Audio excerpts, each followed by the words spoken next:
Well, again, good morning, and thanks for being here. If you're brand new to East Valley Bible Church, you're going to get a little bit of a history lesson today and some other information as well. For those of you who've been around, this should be, I hope, really a wonderful Sunday for you. I do this every anniversary Sunday. I ask how many of you were here on that very first Sunday in November 3rd, 1991. Let me see your hands. Okay? Yeah, not many, huh? You ought to give them a hand because they're the ones who... This should be a little bit of a larger group. How many of you were ever part of our services when we were over on Dobson Road? Okay, so that's a little bit larger group. Okay? Yeah. Let me go the other end. How many of you have been here 2 years or less? Okay? Good. Well, we're glad you're here too. Here's what we do on Anniversary Sunday, and it varies, year to year. Some will take the whole Sunday. Some will just make mention of it. Sometimes we've gotten together all in one place at one time.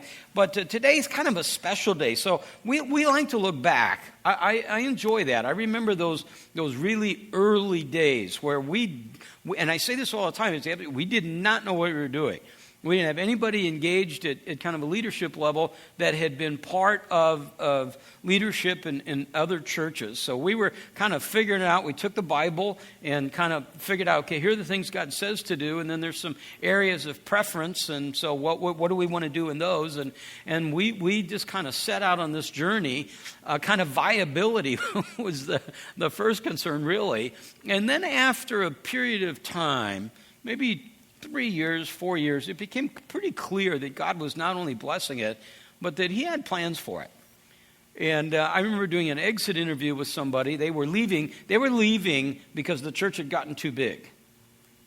And I remember I talked with them for a while, and as I was leaving, they said, "Let me give you a tip. Everybody's waiting for you to lead and for us to find a place and build a church and to become," their words, not mine, "a real church." And it was literally 2 or 3 months after that through the work of Mike Northam Sr., he identified this location, and we secured that and then moved in here. We built a phase 1, which is this building that we're in now, and some of those interior classrooms. So if you walk in that courtyard, just those interior rooms. And we built that, and within a very short period of time, we just were busting at the seams. And we went from a service to 2 services to 3 services to 4 services to 5 services to 6 services to 7 services. And we built the additional buildings. And along the way, God just taught us so much. But for me personally, you speak for me now, and I think the guys would echo it. But for me personally, one of the things that kicked in really early was making sure that East Valley Bible Church and our past, this is really important, that our past was a foundation for us, but not an anchor. I never wanted us to be one of those churches that when you got together on Anniversary Sunday, the discussion for the whole time was about, remember how it used to be. Remember when we did that. I love those discussions, by the way. I love that. Boy, remember this and that. Those are great. But they should be a foundation for what God's going to do in the future, not an anchor that pulls you in the past. And one of the things for years, literally decades, Justin Marshall tells the story of coming here 10 or 11 years ago. And he said that first Sunday, I was talking about how do we transition? How do we move the church? How do we keep it fresh? And he said, I didn't have any clue. I just thought, boy, I'm walking into something that's going to change right away. Well, it's something that's been on our minds for a long time. I can drive around the valley. I was talking to somebody the other day, and they said, boy, if you think it's true here, you can go, the further east you go, the more you see it. These large churches that were built to house 700 or 1,000 or 1,500, that sit with just a few hundred people in them today. And when you talk to them, I had the experience just about a year ago, talking to one of these churches, and I said, talk about your strengths. They said, our tradition. We have 50 years of tradition. And all I could think of is that phrase, your tradition has become an anchor, not a foundation. So that's part of what we do in every Anniversary Sunday. This will probably be the most significant of the Anniversary Sundays we've had to this point. We want to make a huge announcement to you today. we want to announce that effective really today, but the name and all that goes with it will take place in January, that we are going to merge East Valley Bible Church with Praxis Church. How many of you are familiar with Praxis? Okay, some, spotty, not most. Okay, let me tell you a little bit about Praxis, and then I'm gonna invite in a bit Tim and Tyler and Neil and Jerry to join me up here so we can take you through the thought process here. This is not something, just so you know, we didn't wake up last Tuesday and say, why don't we merge these two churches?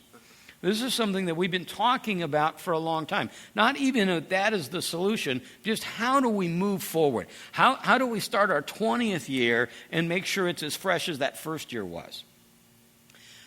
Praxis is a church that has two campuses, one in Tempe and one in Arcadia. And the lead pastor is a gentleman by the name of Justin Anderson.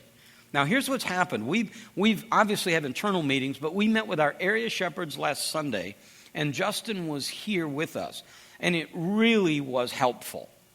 And then Thursday night, we had a meeting with about 400 of you who served in some leadership capacity here at the church in all sorts of ministries, anywhere from frontline to community and global, children's, students, small groups, all of them represented in that room. And we met, and Justin was with us, and we talked for about an hour and 45 minutes.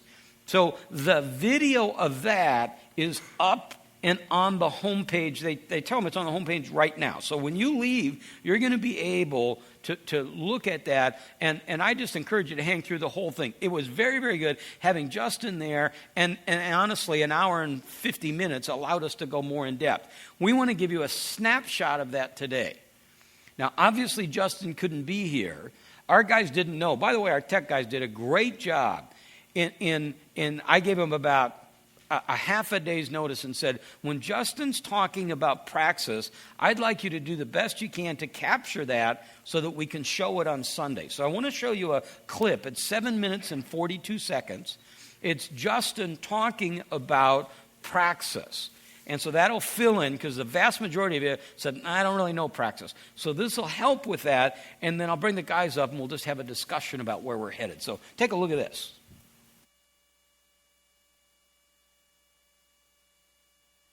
I just want to tell you a little bit about who I am and how Praxis begun, and just kind of catch you up on our side of the story. I was born and raised outside of Portland, Oregon, actually in a little town called Boring, B-O-R-I-N-G, Oregon. That's where I grew up, about 5,000 people. I kind of providentially grew up in a really great church, and you wouldn't think great churches were in Boring, Oregon, but my pastor was a guy named Randy Alcorn, and you've heard of him, that's good. I grew up with his eldest daughter, and they were really close family friends of ours, and so I grew up in a fantastic church environment. My family moved to the Phoenix area in 1993, and so I actually went to high school here, and my freshman year of college at MCC. I went to Corona del Sol High School in Tempe, and then graduated from Valley Christian High School. So I have some roots here. My family has been here since 1993. I spent 6 years in San Diego, went to school at Point Loma Nazarene University, and got to play baseball there, and studied theology. And I love telling the story of me going to Point Loma to study theology, because I went to an Arminian university, studied Arminian theology, and came out a Calvinist. And so I think that constitutes... I think that's failure on their part. So I loved my time at Point Loma because I woke up next to the beach every day and studied a little as well. So I graduated from Point Loma, and I got a job as a college pastor at the church that I had been attending in San Diego called the Rock Church, which is a large evangelical church there in San Diego. Kind of came out of the Calvary Chapel movement, and it was a really good experience, a growing church, a large church environment, and spent 3 years there as a college pastor. And then by the time I left, I was overseeing all the Sunday services and youth and children's and a lot of different things. So in 2004, we felt called to Phoenix to plant a church. And I had actually known since I was pretty young, since I was about 18 years old, that God wanted me to plant a church. And I didn't know exactly what that meant. Church planting wasn't a big movement back then. But I knew that I had kind of this entrepreneurial spirit, and God had called me to preach and to lead people. And so in 2004, we started praying about where we were going to plant. And we had 5 cities in mind: San Francisco, San Diego, Seattle, Portland, and then Tempe. And Tempe was a distant 5th on my list of five cities. And just to be honest about that, I would have preferred to end up on the West Coast. But just through a variety of different reasons, I ended up in Arizona, honestly, mostly because God called us here. And it became really clear that God called us to Tempe. At the time, there was need. There was not a lot of good churches, as we could tell, in Tempe. Certainly not any Reformed good churches that we knew of at that time. And so we planted the church in 2004 with 10 people. I was related to half of them, and so they were somewhat obliged. And we got started and very naively just thought, we'll throw open the doors to wherever we are, and I will preach, and we will sing, and the people will flock to us. And it didn't end up that way, amazingly enough. And so we really didn't know what we were doing. I know Tom tells that story of not really knowing what they were doing when they started East Valley. And I don't know how much less we knew, but it was some. And so we got started and were really idealistic and had bigger eyes than we could really pull off. So the first 2 years of our plant were slow, were difficult. I actually got, and this is dumb, so just don't do this, okay? But I got engaged the week before I moved to Phoenix. And so the first year of our church plant was my year of engagement. And then I got married a year into the church plant. And so my first year of marriage was the second year of the church plant. So by God's grace, the church and the marriage survived. And we continued on. But those first 2 years were really, really hard. My expectations for how the church was going to go were not met. And by the time we finished that second year, we were still really small and starting to really question, are we ever going to get traction here? And something happened that the end of that second year, kind of fall 2006, we were at about probably 75 people. And so in the first 2 years, we went from 10 to 75. In the last 4 years, we celebrate our anniversary this Sunday as well. Last 4 years, we went from 75 people to about 1,200 people. So way slower than I wanted at the beginning, way faster than I wanted it for the last 4 years. Praxis is a young congregation. We are young demographically, a lot of university students at the Tempe mission. We also have a campus, what we call a mission, in Arcadia at 42nd Street in Thomas, right across the street from Phoenix Seminary. And so we are at this point a multi-campus church. And that's been an experience and really wasn't something we planned, but kind of happened as a result of growth and building situations. We've been in 13 different locations in 6 years. And not by choice, by necessity. Buildings sold out from under us or growth problems or whatever the case may be. We've had a sign out in front of our building for 1 of our 6 years. And so we've kind of been the church that's hard to find, but God providentially has made it happen. So I met Tyler about 5 years ago, and we kind of bonded over a baseball career that his was better than mine, but I wanted to hear his stories.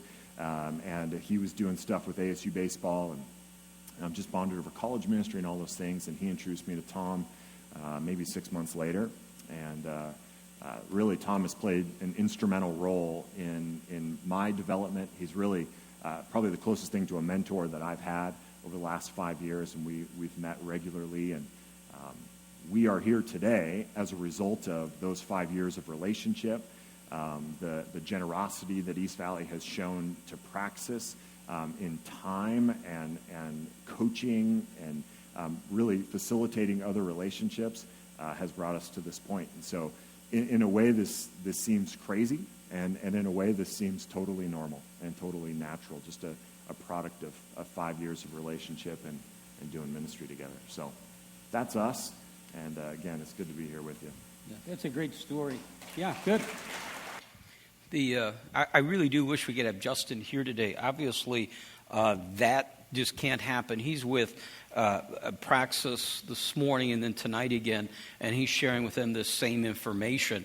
We have, and he has as well. I was with, Friday night, Tyler was with Justin and some of his leaders and members. I was there yesterday. So they're kind of rolling this out at the same time that you're getting it.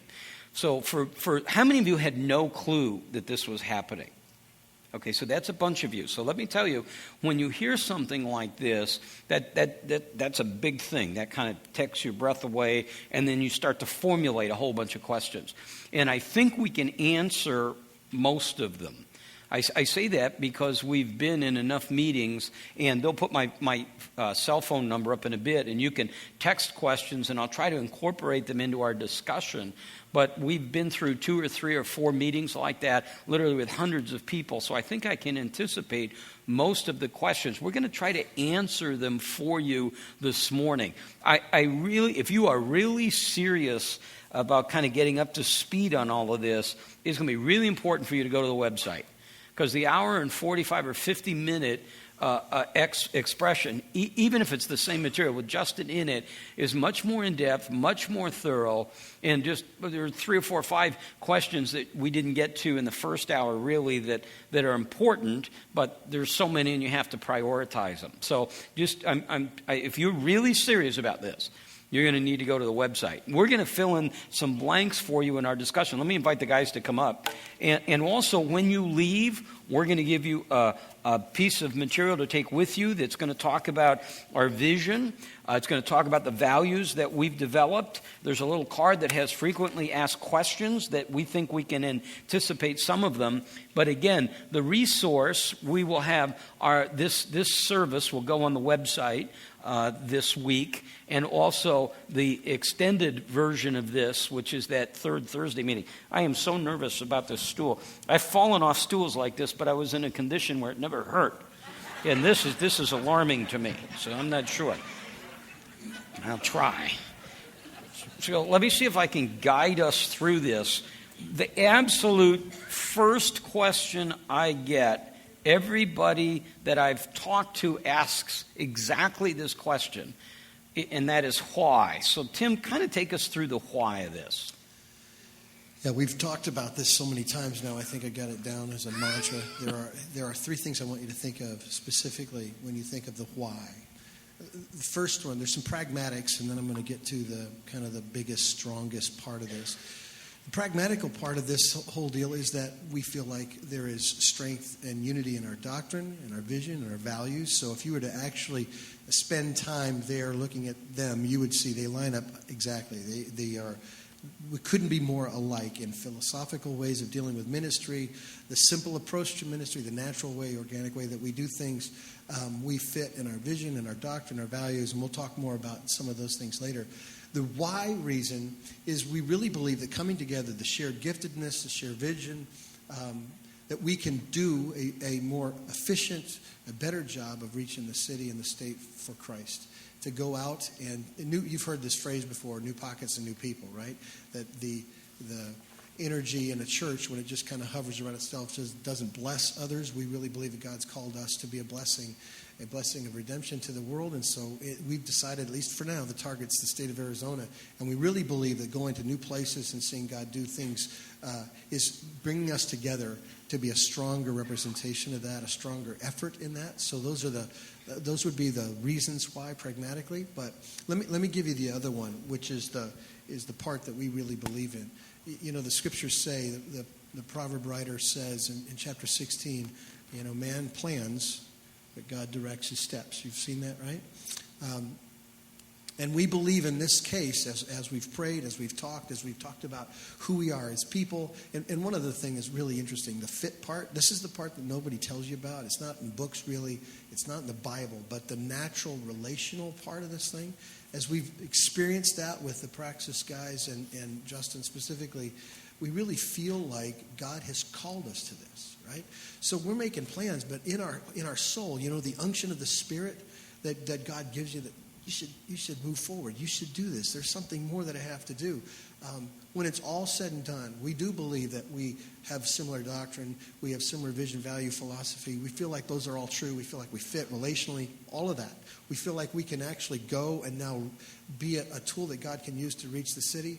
But when it's all said and done, we feel like God's called us to do that, right? We're not following anybody. We're not copying anybody. We're just being ourselves and trying to listen and be sensitive in faith to what God's given us to do. You mentioned at the beginning of practical. There's just kind of a practical component to it in terms of name. Well, yeah. Well, if you want to talk about name, we are changing the names of the church. Praxis, I had someone ask me earlier, what does it mean? It's the Greek word for practical. So they actually were trying to hit the mark of, we don't want to be just hearers of the word, but doers, right? So Praxis name is going away, and East Valley Bible Church name is going away, and we're going to call it Redemption Church. And as we dialogued about the name, early on, when the idea was out there, we go, what are we going to call this thing? And there was kind of a quick flyover of, well, there's probably no way we're going to find a name that we all love, so let's just pick a name that no one hates, right? And that's how it started. But to be honest with you, when it all came down to it, redemption really describes what we're about. When it's all said and done, this is a desire. We can't be practically, we can't be an East Valley church because we're not in the East Valley only anymore. Right away, starting in January, we've got a church in Phoenix, which means that an East Valley description wouldn't work. The Bible part, we feel like the redemption piece is clearly what we mean by the Bible. Genesis to Revelation is a redemptive story, right? If you've read it, if you know it, you know that God came on a rescue mission. And the nature of man, the nature of God, the holiness of God, the wrath of God revealed all the way through the Old Testament. And then suddenly, boom, right there in Matthew, we begin the disclosure of God's grace and mercy, which is the only way we have any hope. Amen? So in this process of trying to decide, what are we going to call this thing together? Well, we know that this is the story of God is a redemptive story. So we thought, what a better way than to just call ourselves Redemption Church, because that puts us not out, just right out front that that's what we're about. It has historical, theological depth and weight to it. It lasts forever. It's not cute, but it says it gets to the point, right? And so it's Redemption Church. We're a redeemed people sent to reach a people that need redemption of the Lord too. So that's how we can. It communicates also that the Praxis jerseys and the East Valley Bible Church jerseys go away. That this isn't just separate organizations. This is one church. That we will communicate a whole, I think, to the whole community, a real strength as we approach it this way. I want to talk about the practical side, so I'm going to go to you in a minute, Neil, but I want to start with you, Tyler. Tim talked about compatibility. Take us a little bit through your journey in this process, talking about doctrine and just all of the things that were important as we looked at potentially bringing these two churches together. Yeah, so 5 years ago when Tom and I meet Justin, obviously this isn't even a figment of our imagination. We have no idea that this is what God's doing. But what happens along the way, and you know this with any relationship, is as you start growing with somebody, you start realizing, gosh, there's a real connection here. And the connection began to be immediately when you meet another guy that's in ministry, one of the first thing everybody kind of wants to know is, what do you believe? And from the very beginning, we realized, gosh, this is great. This church is being planted with essentially the exact same doctrine. I don't even know if I'd say essentially. It is the exact same doctrine. And so you start going, man, we have commonality in that. And then you get into philosophy, and you start going, geez, they're doing things virtually identical to the way we do things. And then over time, you just start going, and I really like this guy. We really like these people. We really like this church. And so over time, those things begin to happen. One of the developments out of Justin and I's relationship was East Valley really saying, we want to be an influence beyond this campus. And out of that, my role has kind of been developed. I'm the pastor of community and global engagement, which is church planting, church partnerships, community development type stuff with a very gospel-centered focus, and global work that we do overseas, and the reality that all types of the nations. Other countries are coming to our city, and we want to minister to them. And so as we began to do that, we knew, gosh, churches need to be aligned. They need to be working together more. And so as well, there was this big movement of church planting with these guys who were kind of out there on islands. And we kind of began to bring them all together and just say, let's just bless them relationally with the wisdom of the likes of guys who are on stage, do as much for other churches that we possibly can. Out of that came a network called the Surge Network, which is now we have influence with about 100 churches every Wednesday, first Wednesday of the month. There's about 50 churches represented. We do kind of a lecture-type format, hearing from different guys within the network as well as outside voices. And then there's this just real sharpening time after we've eaten of guys just challenging each other, pushing back theologically, practically, all of those different types of things. Those all really originated through the likes of four guys, Justin Anderson, myself, Luke Simmons at Second Mile, and Chris Gonzalez at Missio Dei, and then as well as this strong influence of these guys on the stage. So through those relationships, we kind of started developing dreaming, and out of that kind of comes this idea of what might this really look like. And one of the things, first and foremost, that's the most important thing is the theology and doctrine behind this. Redemption Church, which is the coming together of these two churches, will rally around the Gospel Coalition documentation. Tim Keller and D.A. Carson, along with the likes of the John Pipers, Mark Devers, if you know these names, came together really wanting to craft a document that would be the 21st century version of a Westminster Confession of Faith. They have crafted documents that are so rich theologically, I would argue faultless biblically, and written in which a whole bunch of people from around the world can go, yes, we believe that. And it was really a sense that there's a big movement away from the biblical gospel. Let's reestablish this in some documentation, which are the founding documents of the Gospel Coalition. They've also have in those founding documents a theological vision for ministry. So if you're curious, will we uphold what we've always believed as East Valley Bible Church? The answer is very simply yes, yes, yes, yes. And if you go read these documents, I guarantee you will be tremendously blessed, and you could use these documents even in your devotions for the next couple weeks to see what we're going to really believe. We'll also have the opportunity to kind of post some position papers to that. But that's kind of the rallying function. And then out of that, that's kind of what we believe and then how we go about ministry. Out of that is a real desire in both of our churches to plant more churches and to see this state really reached for Christ. And so all of that kind of the coming together of what we believe in our mission in the future enabled this to be a real solid fit. Yeah, one of the stumbling points, if I would say it's the closest we came to saying we won't do this, was in the process of saying we want to identify the top 12 cultural centers in the state and penetrate them, and they actually included Tucson, and we almost divided over this issue. At the end, we were able to bury our differences and include Tucson in that. But you're going to see over a period of a decade and a half, I know I wanted to get that in there, you're going to see us really strategically expanding Redemption Church. This is going to be very important. At the same time, and I want to come back to it in a bit, Tyler, but I want to make sure the point doesn't get lost. At the same time, continuing to plant autonomous churches that will not be part of Redemption Church. So we'll continue to do and plant churches like Second Mile and Christ Church, but at the same time, we will extend and plant new venues under the Redemption model. When we talk about structure, Neil, I think of you, and typically in a merger, there's like really somebody who's in trouble pretending they aren't, and then somebody who's big and knowing they are, kind of putting together a pseudo-merger so they can gobble the other one up. That's not the case here. Right. This is very different than a typical merger. In fact, I have been part of a merger in the business community when I worked for a small company that was barely surviving, and a larger company came in and we merged, but really we didn't, because if they hadn't come in, we would have disappeared. That's not what this is about at all. This is two very strong financial organizations coming together to make an even stronger one.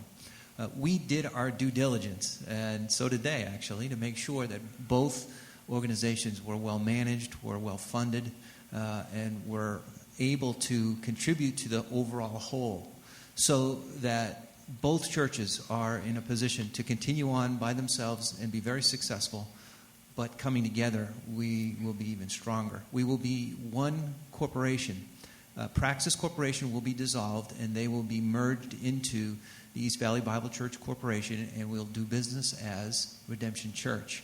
That means all the employees will be under one structure, all of the accounts payable, all of the contributions, everything will be handled under one administrative structure, and that will give us a great deal of economy of scale. We'll be able to operate more efficiently than we are right now, and provide the foundation necessary for these church plants and these missions that will be going out all throughout the state, to not have to worry about the idea of, do we find a guy who can manage the finances?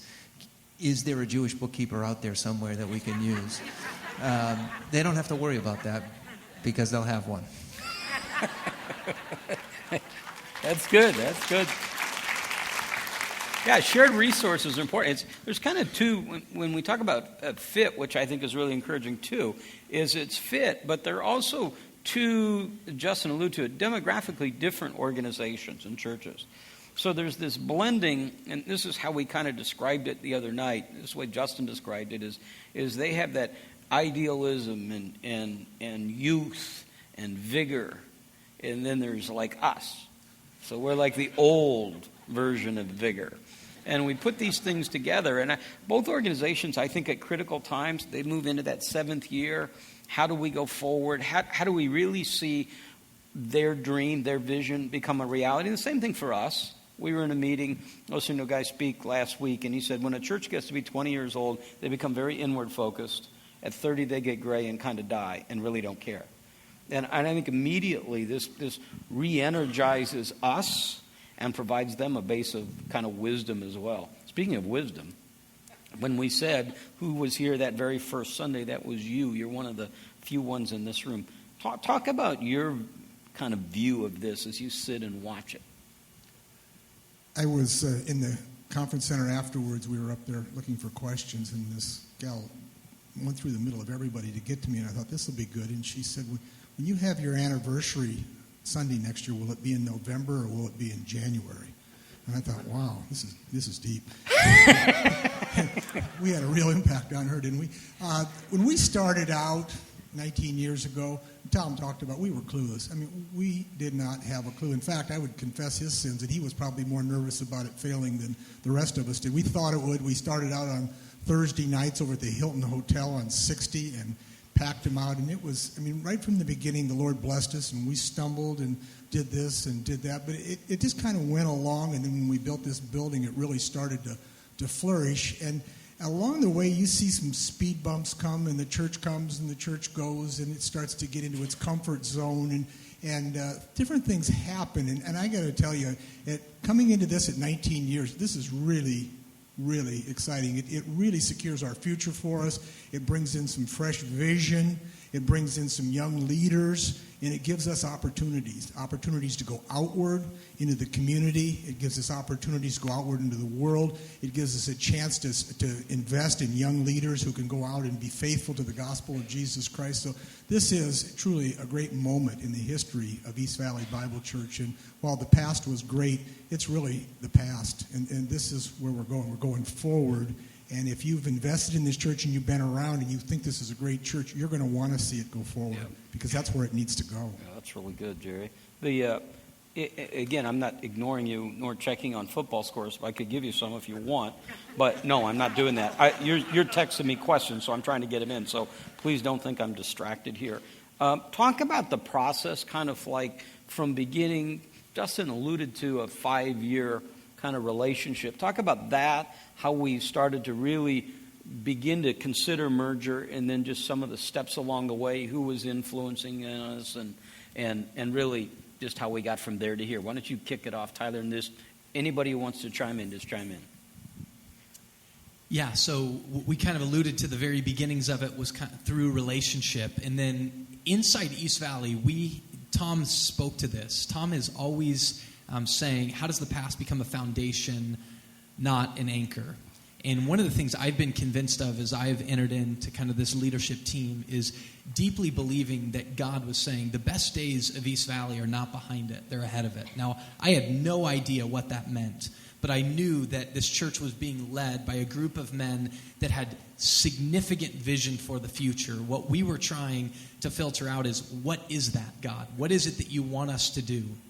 And that's where Tim was speaking earlier, is that God gives us a very clear mandate to make his glory known, to go out and to make disciples. And he gives us some specifics in how to do that, how to conduct yourself in the church and multiplying churches and multiplying disciples. But the rest of it's really open. And I think God wired us in such a way as human beings created in his image to be creative and to think. And so we started thinking, and we've had all kinds of different things on the board of it. What does East Valley do? And what does transition look like? And how do we go about doing this? And I really believe God brought this together. And he brought it together, like we spoke of, through relationship. That we began to explore. And there was a moment where Justin and I and Tom were kind of having conversations, and we went, what if we became one church? And we all kind of laughed. And then there was a season where we talked about it, and it died. And we just went, no, that's not even possible. And then God resurrected it and brought it back up. And from there, it's really begun to progress. So I'll let you guys. One of the things that you don't get to see is how God confirms, like, those Holy Spirit unctions, right? Just so you know, it wasn't just 5 or 6 guys cloistered in a room somewhere kind of going, okay, what do we want to do? It was praying, thinking, feeling, expressing, writing, and then engaging with other leaders around the country, asking them, what do they think of this idea? And for your peace of mind, the scriptures make it very clear that God confirms things with the counsel of many, right? That somehow God just comes in and says, that's what I want, when you seek wisdom from outside. And so we've talked to several people, and they're all amazed by it for a couple reasons. One is the classic definition of a merger is strong, rescuing, weak, right? Nobody has a case scenario where 2 strong, totally independent, not needing each other churches come together for the sake of unity and mission. They don't have one of those. And so they, first of all, started with skepticism and what I would say yellow flags. Some of them would say, I'm concerned, because what it takes to see that happen is a very open-handed, not my kingdom, but God's kingdom approach to it, right? I don't really, I've been at East Valley for 13 years. I think I'm heavily invested in East Valley. I got a lot of history with East Valley here. But if it was about hanging on to East Valley, right, we couldn't do this. If it was Praxis, who is closer to their Genesis than we are, hanging on to that, we couldn't do this. It was a group of guys who were willing to lay down some of these things and just see, God, would you do this? Would you move there? We met with a prominent pastor in San Diego a week and a half ago. And we were invited over his house, and we were talking about this. Justin had already kind of launched the idea with him, and his concerns were yellow flags. And he only talked to Justin. When we got there, it felt to me, and I told the guys last hour, it was clearly this pastor's interview of us, because he was trying to discern whether the problem, the pride, the insecurity, all that stuff that can mess up something like this was in it. And he went away from that meeting and said, this is God's hands on this. You should do this. And that's all we've gotten. We've gotten nothing but people excited about what they've never seen, and they're looking for kind of, wow, maybe God could do that with us. So we've been encouraged by other people's input. One of the other things that has come about as we've worked through this process is developing a relationship with Justin. You got to see a little bit of him on the screen. And this leadership team has existed and developed and been successful, I think, because of our relationship. Obviously, these guys are all very competent and can do their jobs, but it is about the ability to relate together, to work together, to trust each other, to love each other. And Justin has stepped into this group seamlessly. It has been wonderful to get to know him, to find his strengths and his talents, and to see how they mesh so well with the rest of the team. It's been it's a God thing, and it's been extremely encouraging. There was did you want something, Jerry? There was a question that just came in about the name. There's a whole bunch of them on different things, but a question about the name, and it simply said this: need Bible in the name. Anybody want to respond to that? Yeah, I'll speak to that. Really simply, one thing is I'd say history is always important in this, just to kind of understand our historical context. The Bible church movement is a very, very new movement. I mean, if you went back historically and went, how many churches hundreds of years ago had Bible in their name? Very, very few. But there was a movement of people who, kind of a Bible church movement that actually came out of a specific seminary in the South, and it just began to go. East Valley Bible Church started and put Bible in the name just to say, hey, we are a Bible church. Everything we do is based upon the Bible. We really feel like taking Bible out of the name in no way, form, or fashion says we're not about the Bible. So we put this robust theological word, Redemption Church. And one of the major reasons, the names that we chose, we wanted to choose something that had lasting value, that historically would show, hey, a church name like this would have lasting value. Justin himself, if you go on the video, would say one of the big reasons he wants to do this is a joke, is just to get rid of the name Praxis, because there's been a movement kind of in church planting to pick Greek names, and we all kind of laugh and go, people are going to look back at the names of those churches and go, oh, that church was planted in the early 2000s because it was a Greek name. And we wanted to pick a historic, lasting name, and we really believe the name Redemption says it all, with Bible in it, and the fact of we're going to prove ourselves just when you show up and we're preaching expository preaching, verse by verse, line by line, that everything we do is biblically based and theologically infused. Yeah, we need the Bible in the pulpit. Whether it's in the name or not is sweet, but we need to make sure it's in the pulpit, that it's in the school, that we're in the children's ministry and the student ministry. And I feel really strongly about that part. When you're just talking about wisdom bringing into it, just think about that. They chose a Greek name that means practical. See, we could have brought wisdom to that discussion right there. I thought that was interesting. I'm going to let you guys just start responding to this. I thought we were about making a big church small, not a bigger church bigger. I don't think it stops that at all. We're not trying to have a 7,000 people church experience. The thrust of what we do here is small groups. The thrust of what Praxis does is small groups, community groups, missional communities, whatever you want to call it. Our disciple-making arm is small groups. And we've said it before, and if you've been in a smaller church, I think this is true of larger churches. I've done both. I think larger church can do smaller church better than smaller churches can, because we can actually do these community groups, missional communities, intentional reaction communities, and that's still the foundation of making disciples, that mandate that we have. Sure. One of the things that maybe we didn't make clear here was that we are going to keep this campus, and they have 2 other campuses. They will be staying on their campus. So while we may be bigger in number because we're Redemption Church, the locations will identify themselves, and we will be planning other locations. So it won't be a group of people that this church right here on this spot gets bigger. It will be Redemption Church gets bigger, but it'll get bigger in different areas of the valley or even in the state. A couple of things just in terms of size. To me, I think what we do is great. And if it were 50,000 or 100,000, I'd be happy with it. I'm not concerned about the size. With it comes a potential, and I got it, there's a potential temptation that all of a sudden size can be inherently big. But ultimately, it gets down to the heart of the leaders and the hearts of the men and women. And by leaders, I don't just mean us, though that's part of it. I mean, it's that leadership team. It's that 400 that we had the other night. It's the leaders that were at Praxis the other day. And I hope God does grow this thing numerically big. I hope it gets huge. But I don't think that in any way is going to dilute from what we do.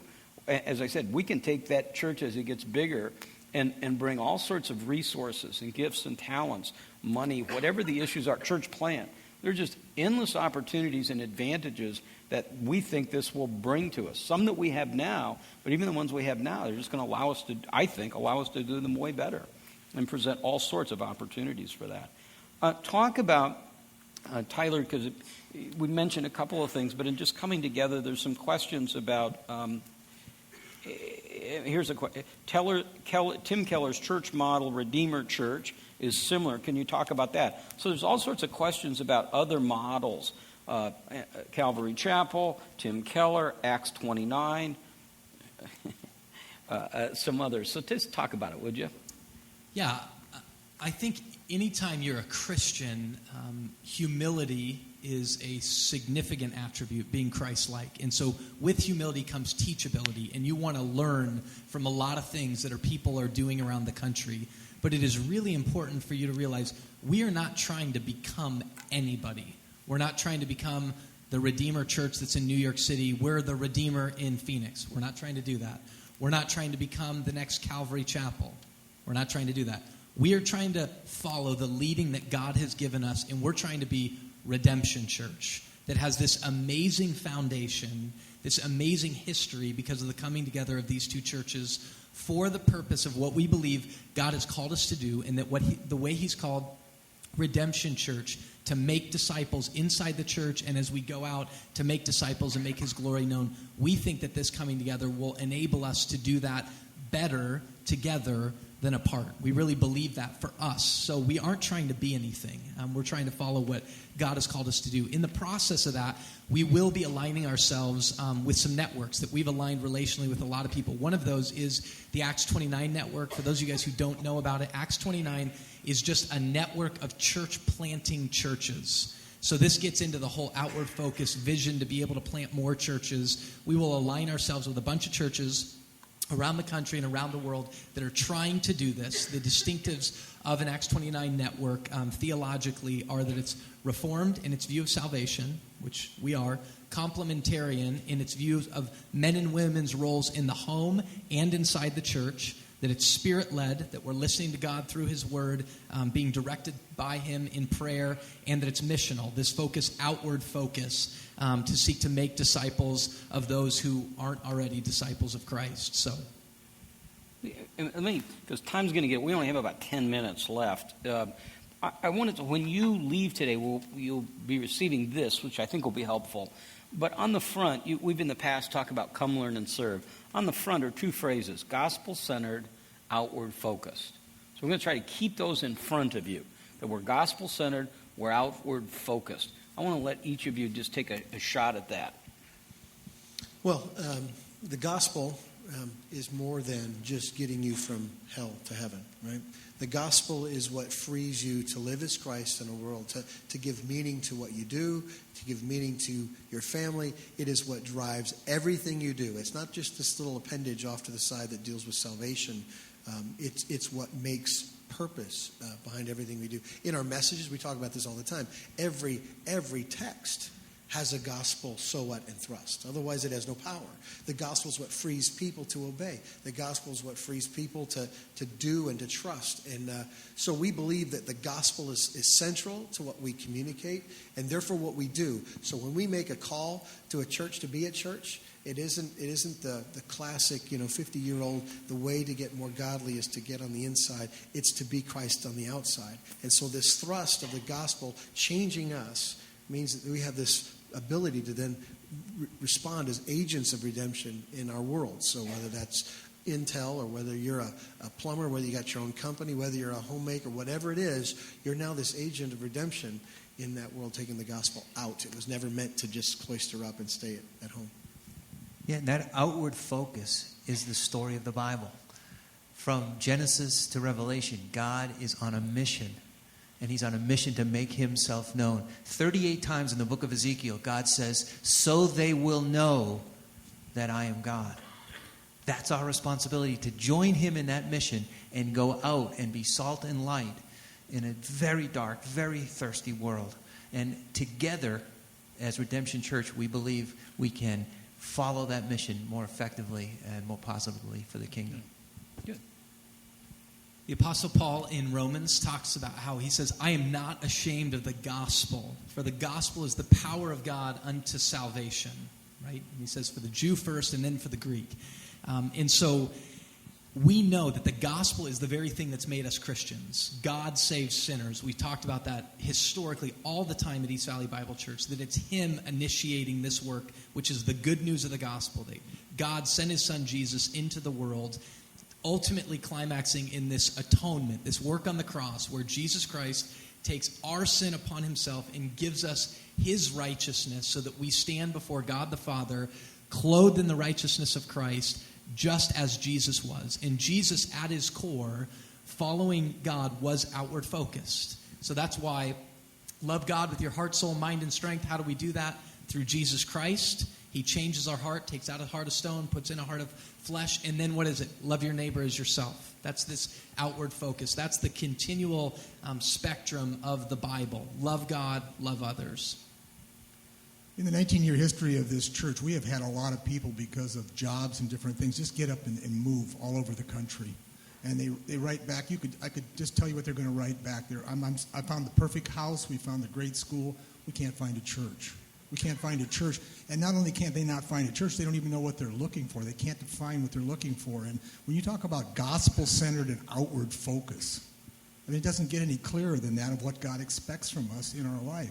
And so if that is what he expects from us in our life, a church is grounded on those principles, will honor the Lord, and he will honor us in what we do with it. So this is just an exciting thing to identify what we're all about and ask you to participate with us and allow you to. Jerry, there's a couple of questions just about elders and structure. You want to talk about that?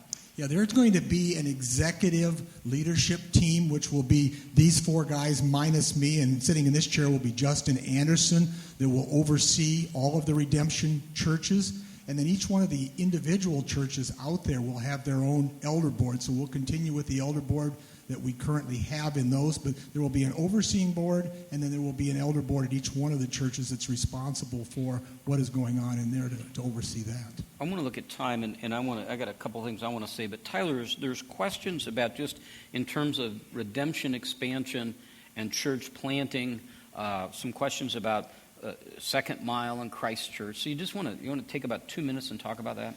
So Redemption Church will be a multi-campus or multi-site church. So it's one church, one vision, same doctrine, same budget, all of that. That's Redemption Church. So when you think about Redemption Church, if you've been around church for a long time, there was a big deal when people went to multiple services of can we be one church with multiple services. Then they did morning and evening, same message. Can we be one church? It's been proven.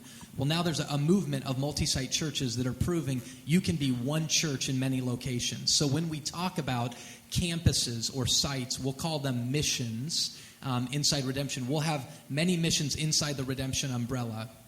Tom mentioned this. Our first shot at the vision on the board will be 12 missions throughout the state of Arizona in culturally influential areas.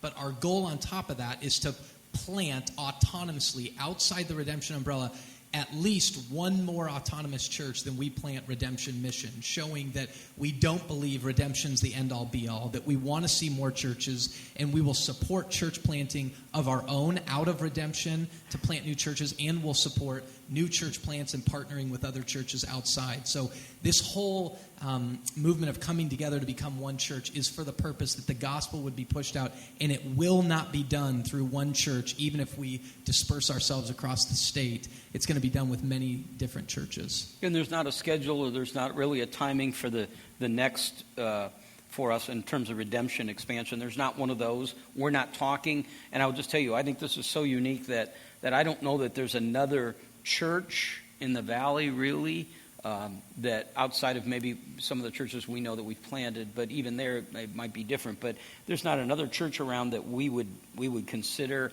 at least at this point on the surface, going, boy, that's the next church that'll want to be into this. So we really are going to take the time. And I think maybe this will answer some of your questions. We're really going to take some time. We're launching this today in terms of informing the congregations. In January 1st, we'll become Redemption Church. January 9th, we'll meet here on campus, all of Redemption Church together for kind of a celebration.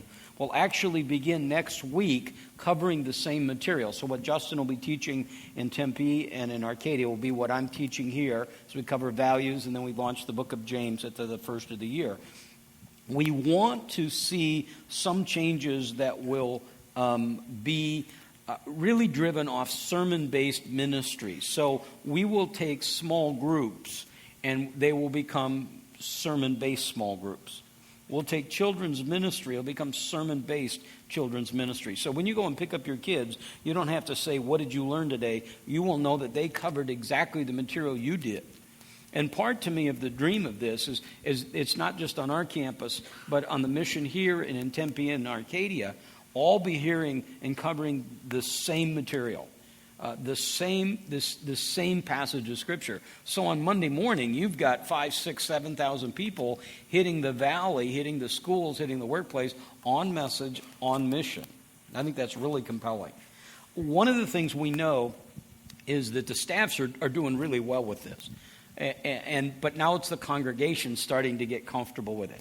So Justin will be here teaching November 21st, again in December. He'll teach in January. He'll teach in February. And what we've really done is from that point on, we're just going to see what God has for us. So there's lots of questions. I'm getting several questions about, does this mean you're retiring? Does this mean Justin's taking over? Does this mean everything's video? I don't know. We don't know what we're going to do in this process. Part of what's really important is that Redemption Church begins to figure out now what it is and who it is and how that works. And I think it's important, the decisions we've made. But we haven't made any decisions beyond any of that. We've already had 2 or 3 definitions and decisions that we've talked about that we've kind of changed. So we thought, in an uncharacteristic moment of prudence, we would just wait and see what God did and wait and see how this begins to unfold itself. So one of the things that's going to happen, I'm going to put a bow on this because we're on the time. Is that all right? I don't know. Any of you have something you want to mention as we close this? Not really. Okay. Here's what you can do for us, because one of the great, probably the most prevalent text I have has been, what can we do? We like this, we love this, what can we do? And here's what you can do. You can become really informed, and then you can cheerlead this. And I don't mean in some blind way. I mean in the midst of a discussion, there's all sorts of legitimate questions for which there are legitimate answers, but there's a whole bunch of questions for which the answer is, I don't know. And I've already gotten back from people, well, I heard you're going to do this, and they're going to do this, and this is going to move over here. And let me tell you something. In fact, they even said, well, have you talked about any of that? Let me tell you what. We have. We've talked about everything. I can't imagine a scenario that you would come up with that we haven't talked about, but we haven't made any decisions on them. You know, we know that this is, at least in our mind, something God has done. We think it's very unique, it's very special, and we're excited to be part of it. We're excited that I think the vast majority of you are going to say, yep, I'm excited to be part of it too. Those of you that are in Tempe and Arcadia, we encourage you to go and to visit those missions and familiarize yourself with that. Again, to see Justin when he comes and begin to sense really there is a camaraderie here. There is a spirit here. I understand how unique it is, and therefore be apprehensive. I got that. But I think, you know, when East Valley Bible Church started, all I ever heard was it's just a glorified Sunday school class. That's all I heard. Well, then once it existed for a while, well, it's a church and all they care about is themselves. Then I heard all they are is the leadership wants to control everything. I can't imagine something that demonstrates holding things loosely more than what this does right here. We're concerned about being gospel-centered and outward-focused. We're concerned about teaching the Word of God and then having that Word of God transforming our hearts and minds, and then taking that into the community wherever God's placed you. So here's what you can do for us. You'll receive this piece on the way out. I'd encourage you to watch the video from the other night. If you're in a small group, talk to your leaders. Be really clear. Don't speculate. Don't try to guess. If you don't know something, just live with the midst of that and ask questions. This, by the way, would be a great example. If you're not in a small group, this is the kind of moment where you should be, because you would have somebody right now to go to and somebody who can come around you. So don't be afraid to ask questions in all of this. Okay? Tim, you want to pray for us? Then Ricardo's going to come and lead us here in the chapel in communion. Father God, we thank you so very much for your love for us, for your grace and your mercy. God, we thank you that something like this we couldn't invent, that it has to, if it's going to have any merit or any weight or strength or future, has to come from you and your Spirit. We know and confess outwardly that we're not smart enough, we're not good enough, we don't know enough to see the dreams that we at least dream happen unless you move. So we're asking, God, that you use not just the leadership, not just the pastors, but every person who calls this their church. Use them, Lord, to see your kingdom come, at least in Arizona. And God, it's a big thing, and it clearly matches your size. God, we pray this in Jesus' name.